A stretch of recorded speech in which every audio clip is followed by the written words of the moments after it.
안녕하세요. 오늘은 제 11장이 되겠습니다. 제목은 누멘적인 것의 표현수단입니다. 1. 직접적 표현수단.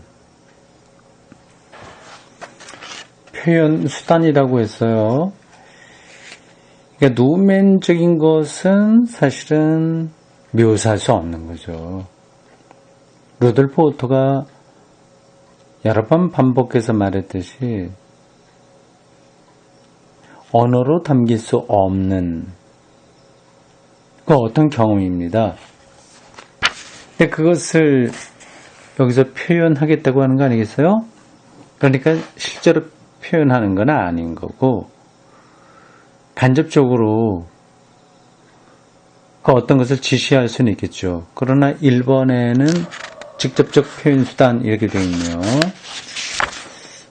이게 그 누멘을 다 드러내 보인다 이제 그런 뜻은 아닐 겁니다. 직접적으로는 그게 불가능한 거거든요. 그래도 오토가 직접적 표현수단이라고 하는 소제목을 붙였으니까 어떤 다른 것을 이야기하고 있을지도 모르겠네요. 따라가 보겠습니다. 누멘적 감정의 본질을 규명하기 위해서 그 감정이 어떻게 밖으로 표현되며 또 어떻게 마음으로 퍼져나가며 전해지는가를 숙고해 봄이 도움이 될 것이다.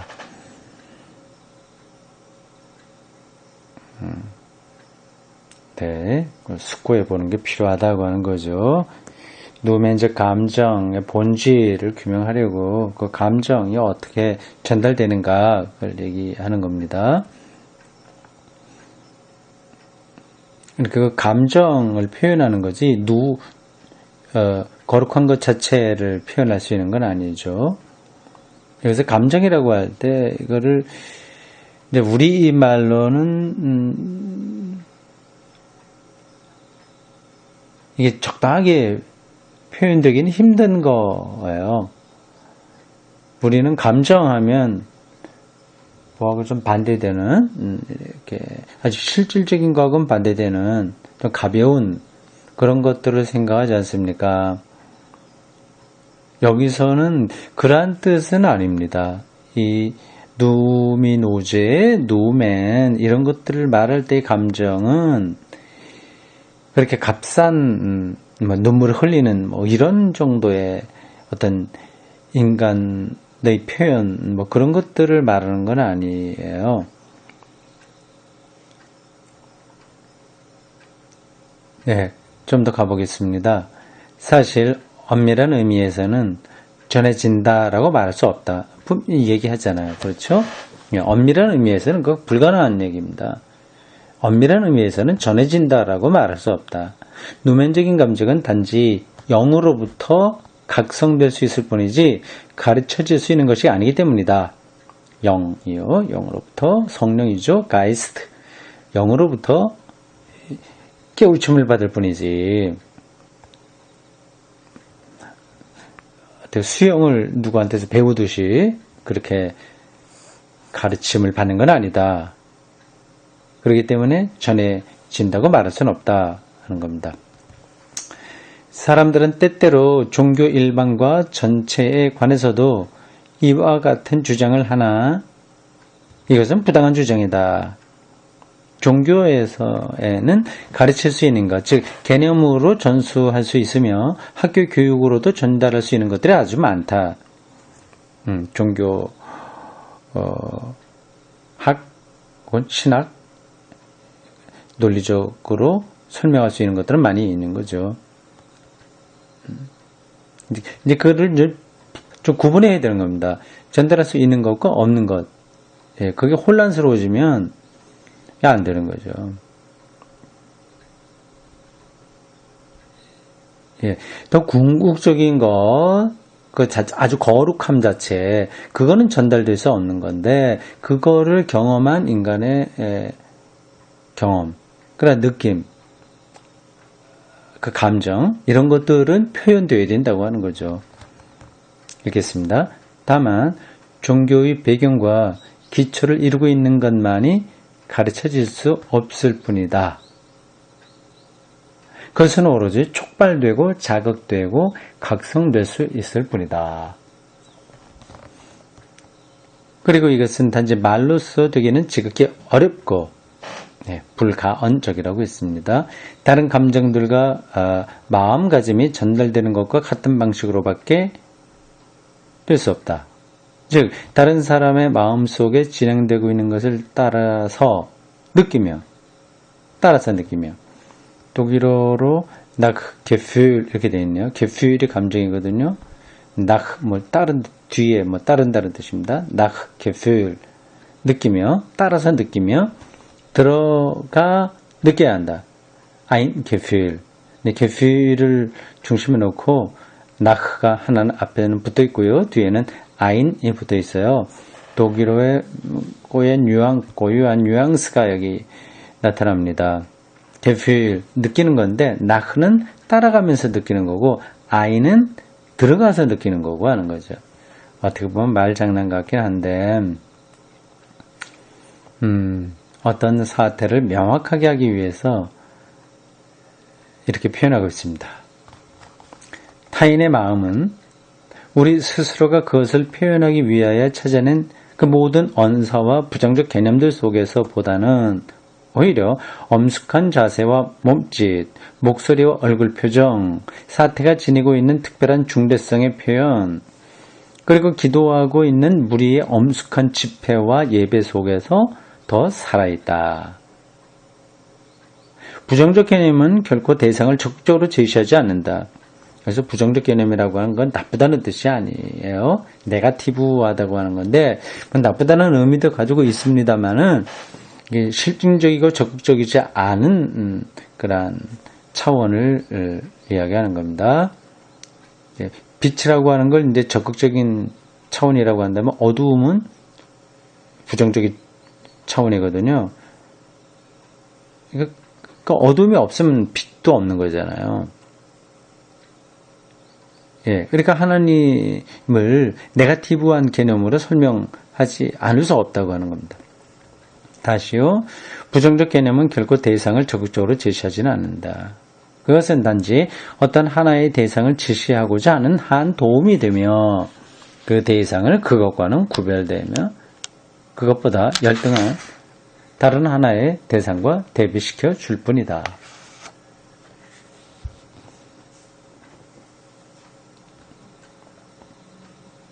네. 그 다음 예를 들어 불가시적인 것, 영원한 것, 비시간적인 것, 초자연적인 것, 초세상적인 것과 같은 부정적 표현들이다. 아니면 이들은 종교의 고유한 감정 내용 자체를 나타내는 단순한 지시어로서 그것들을 이해하기 위해서는 사람들 스스로가 그 감정을 이미 가져보아야만 하는 것이다. 누멘적 감정, 다시요. 누멘적 감정의 전달에 무엇보다도 가장 좋은 수단은 성스러운 상황들 자체이며 이 상황들을 눈에 보이듯 묘사하여 재현해 주는 일이다. 이사야에서 6장을 읽고도 누멘적인 것이 무엇인지 감이 잡히지 않는 사람은 아무리 울리고 노래하고 얘기한다 해도 소용없다. 이사야에서 6장이요. 이사야가 그 성전에서 스랍들의 춤, 노래 이런 걸 듣고 거룩하다라는 천사들의 노래소리를 듣고요. 어떤 걸 경험하지 않습니까? 자신의 입술이 부정하다고 하는 걸 느끼게 되고요.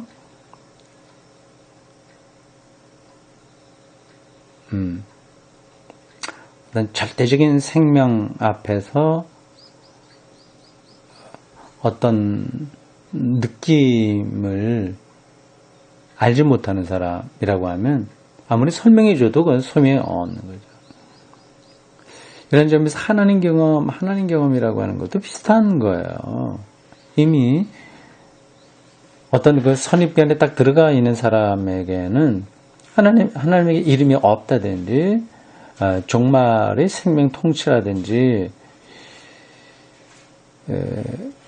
그런 것들이 사실은 잘 이해가 되지 않습니다.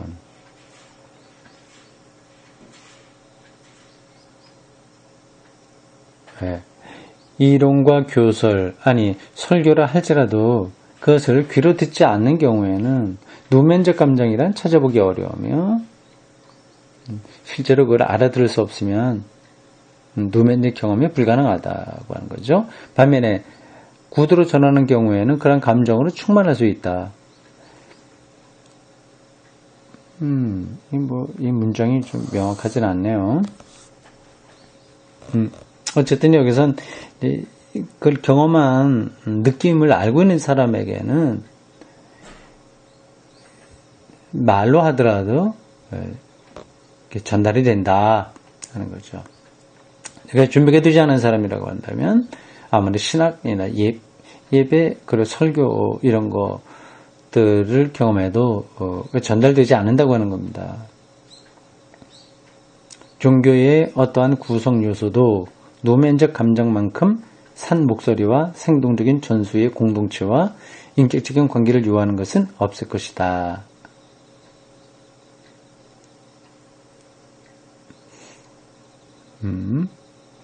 신비주의자 수소는 이러한 산 전달, 살아있는 전달에 관해서 다음과 같이 말하고 있다. 아무리 멋진 예배를 드린다고 하더라도 이런 노면적 느낌이 없는 사람에게는 이게 공허하다고 하는 거죠.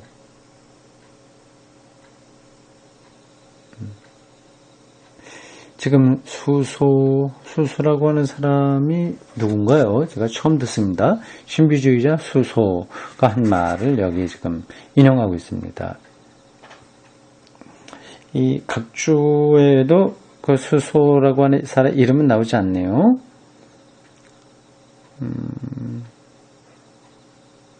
다른 사람 혹은 다른 출판사 이름 같은데 정확하게는 모르겠습니다. 데니 플레에 출간해 놓고요. Die Deutschen Schriften 1. 독일 문헌 1권 309쪽 이렇게 되어 있습니다. 한 가지 알아야 할 사실이 있다. 달콤한 현의 연주를 직접 듣는 것이 그것에 대하여 남의 이야기를 듣는 것과 다르듯이 우리가 순전한 은총 가운데서 산 가슴으로부터 산 입을 통하여 흘러나오는 것을 받는 말은 같은 말이라 할지라도 죽은 양피지 위에 씌어 있는 것과는 너무나도 다르다. 왜냐하면 어떻게 그렇게 되는지는 나도 모르겠지만 거기서는 그 말들은 냉각되어 버리고 꺾어놓은 장묘와도 같이 시들어 버리기 때문이다.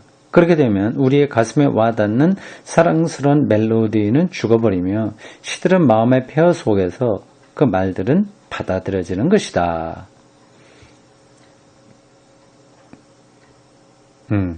그렇죠. 하나님의 그 거룩성에 대한 생생한 느낌, 그런 것들이 없는 사람은 성경을 읽어도 이게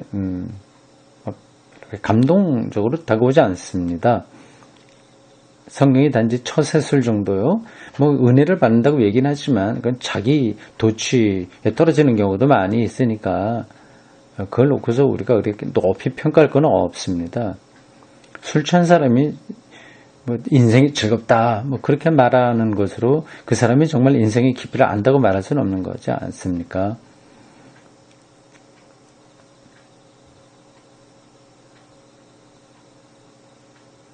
그 다음이요.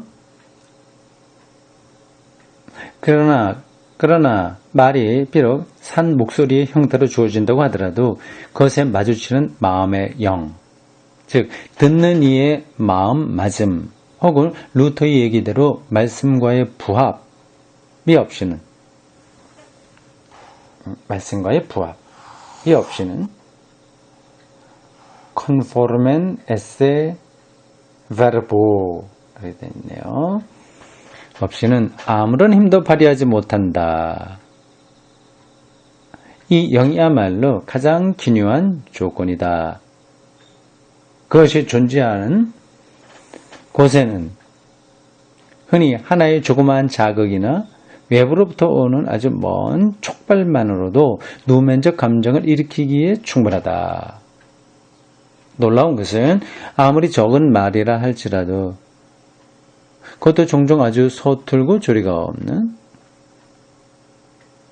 그렇다고 적은 말이라고 하더라도 우리의 영을 그 스스로부터 가장 강하고 확실한 술렁임으로 가져가기에 충분하다는 사실이다. 그렇죠. 한두 마디가 자기의 영혼을 완전히 심층으로부터 깨는 그런 경험들이 있지 않습니까? 동양에서도 그러잖아요.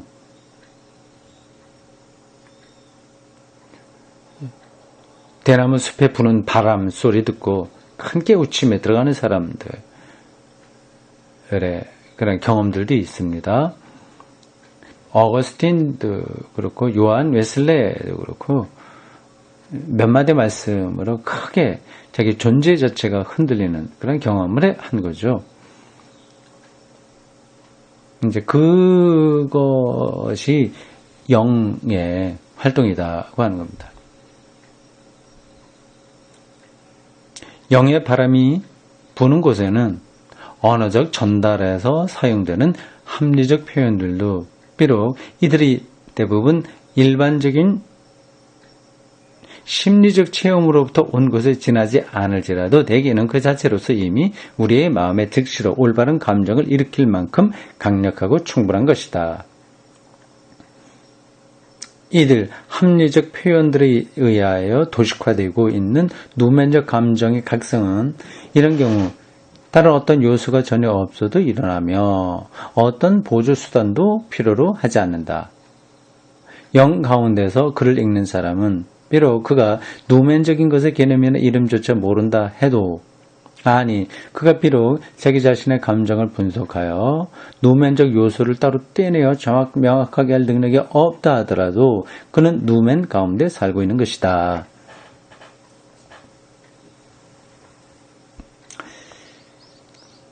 그렇죠. 일리가 있는 말입니다. 신학적인 공부가 없는 사람이라고 하더라도 영 안에서 말씀을 읽게 된다면 누멘적 경험을 하게 된다고 하는 거죠.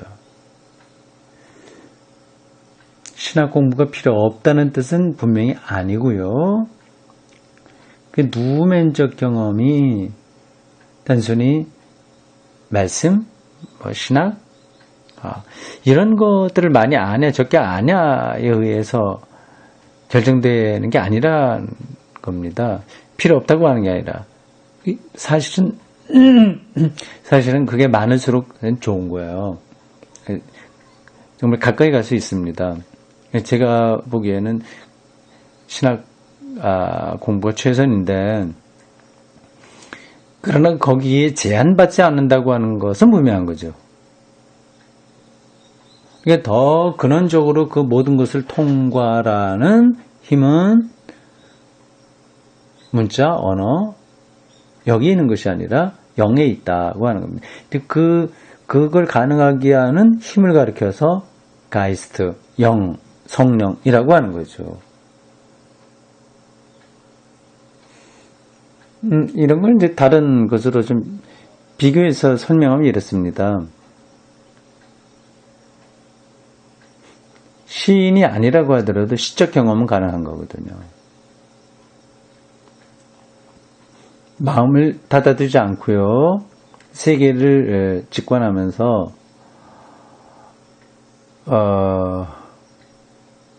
자기 자아에 묶이지 않는 사람은 시적 영감을 경험합니다.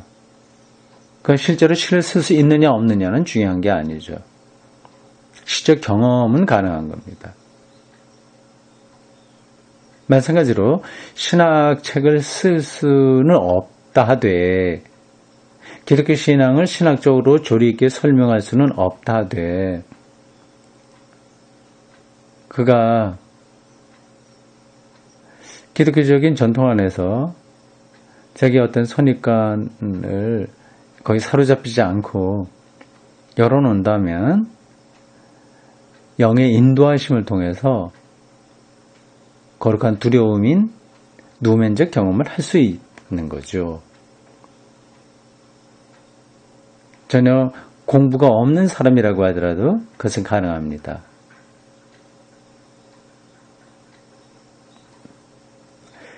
네, 오늘 여기까지 하겠습니다.